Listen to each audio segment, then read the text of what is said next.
give us your overall thoughts after looking at the film for this week.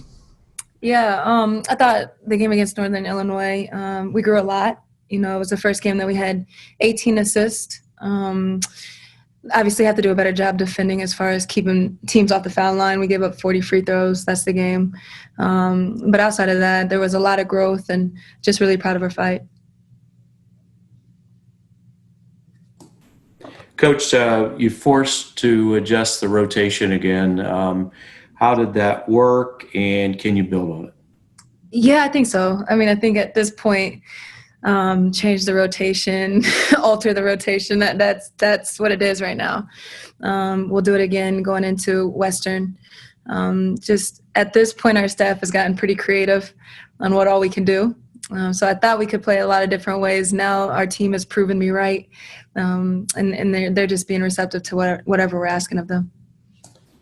With that said, a lot of these players have never played the positions you've asked them to go in. Does that mean that they have such really good basketball IQs that they can pick it up on a quick basis? Yeah, I think it's a little bit of both. I think our kids are really tuned into film, and we spend a ton of time with them outside of practice of just trying to explain basketball's concepts, but basically what their role is in different spots. So a lot of it's educating, but the other piece of it is being receptive. And so our kids want to learn, they want to get it right. They spend a lot of time with us as a staff, just asking a ton of questions. So yes, I think their IQ has gotten better, but you got to understand 5 out of the 8 kids we're playing right now are still only freshmen and sophomores.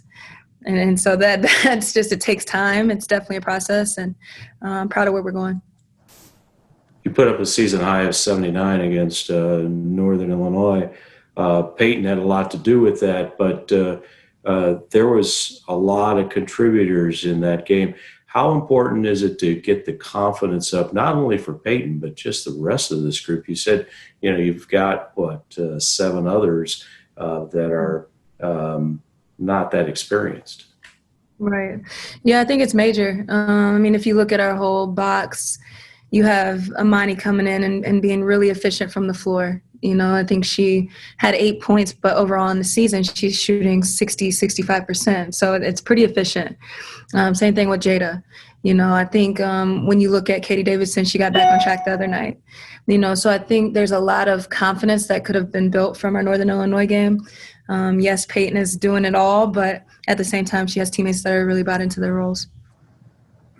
Coach, what can you tell us about the Broncos heading into Wednesday's game?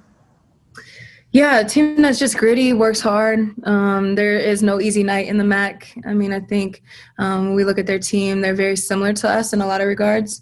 It doesn't always look pretty, but they figure it out, and we have our hands full going up there. How fortunate you feel that you've been on the floor 7 times in the MAC. There's about half of this league that hasn't played 5 games. That's what I'm saying. I mean, isn't that funny? Let's count our blessings. We get to play basketball.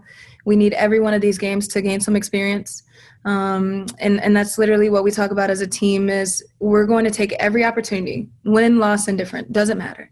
Let's grow. Let's proceed on this process. We're getting better, and we're having opportunities to play where others aren't. So we're very fortunate. As you look toward this game, Coach, what is the health of the team? Man, good question, Big. Everything's day by day right now, right? I mean, I wish I could tell you. I'm hoping that we'll have Abby back. I don't know. I'm hoping that we'll have Kelly back. I don't know. If it were up to those kids only, they would try to limp around on one leg, one arm, doesn't matter.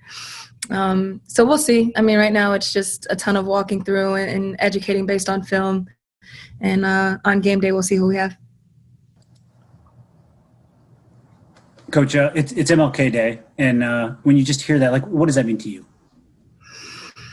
Man, how long do you have? How long do you have? I mean, I think the state of our nation right now, I think everybody knows where it's at. To hear MLK, it's both encouraging and disappointing, discouraging and encouraging at the same time, because he did so much, and obviously you have people that are still trying to continue that legacy and continue on the path he was trying to do back then. But then you also have those that don't want that. And so I think for me, it was an emotional morning, to be quite honest with you, because it's just, why are we still here? And when can we progress?